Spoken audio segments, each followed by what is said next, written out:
साथियों नमस्कार। मेरा नाम है राजेंद्र भट्ट।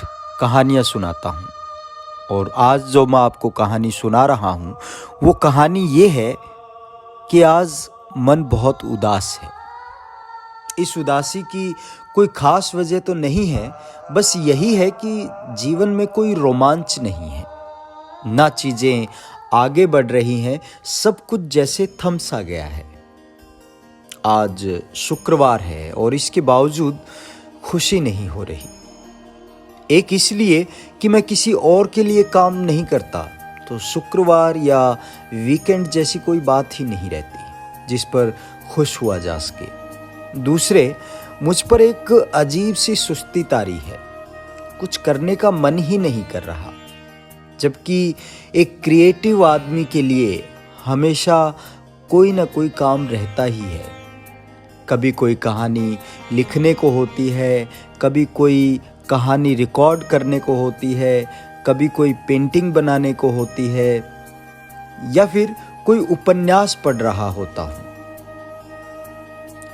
अगर ये नहीं तो कोई फिल्म या रील बना रहा होता हूँ। लेकिन अब तो हद हो गई। घंटों से इंस्टाग्राम पर रील्स स्क्रॉल्स कर रहा हूँ।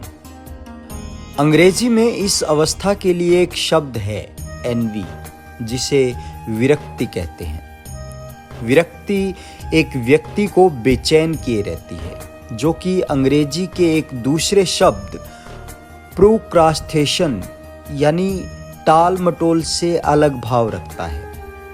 प्रोक्रास्टिनेशन की स्थिति में व्यक्ति के सामने काम होता है मगर वो उसे टालता रहता है, जबकि एनवी की स्थिति में कोई काम ही नहीं रहता। इसमें सारा अस्तित्व ही संकट में आ जाता है। समस्त अस्तित्व एक संदेह के घेरे में आ जाता है। कुछ भी नहीं भाता। एकाग्रता इतनी संकुचित हो जाती है कि किसी भी चीज पर ध्यान नहीं टिकता। यहाँ तक कि 15 सेकंड की रील भी देखते नहीं बनती।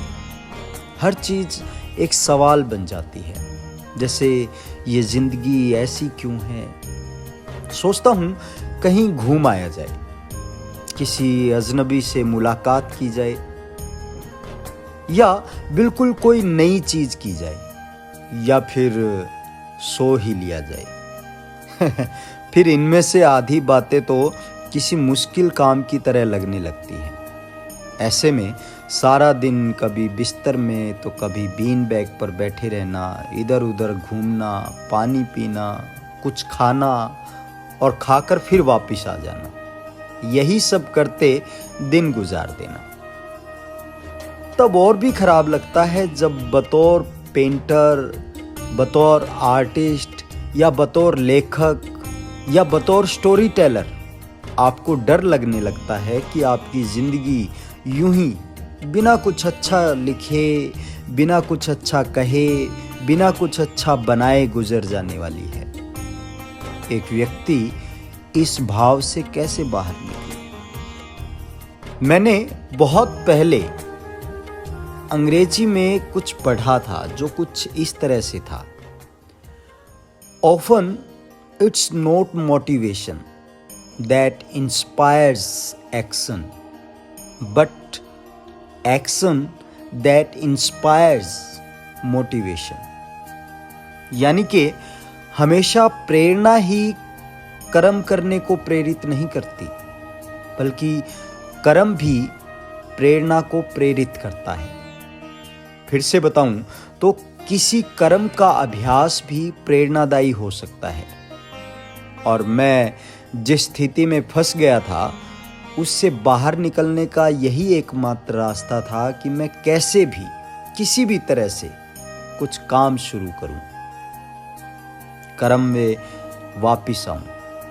मैं अभी भी अपनी चेयर पे बैठा हूं, यॉर्कॉट की कंपोज विंडो में जाकर ये पत्र लिख रहा हूं, पर इसे लिखकर अपने भावों को कलमबद्ध कर लेने पर एक सुकून का अनुभव कर रहा हूं। मैं अब अपने प्रति उतना बेकार महसूस नहीं कर रहा जैसे पहले कर रहा था।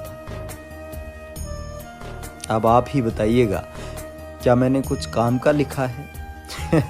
शायद नहीं, लेकिन मेरा विश्वास है मैंने जो लिखा है उससे आप जुड़ाव महसूस करेंगे, क्योंकि इंसान होने के नाते हम अनगिनत बार इस खालीपन से गुजरते हैं। बतौर लेखक हमारे पास इसका हल होता है, बतौर पेंटर, आर्टिस्ट हमारे पास इसका हल होता है, लिखकर इस बोझ को हल्का कर देने का।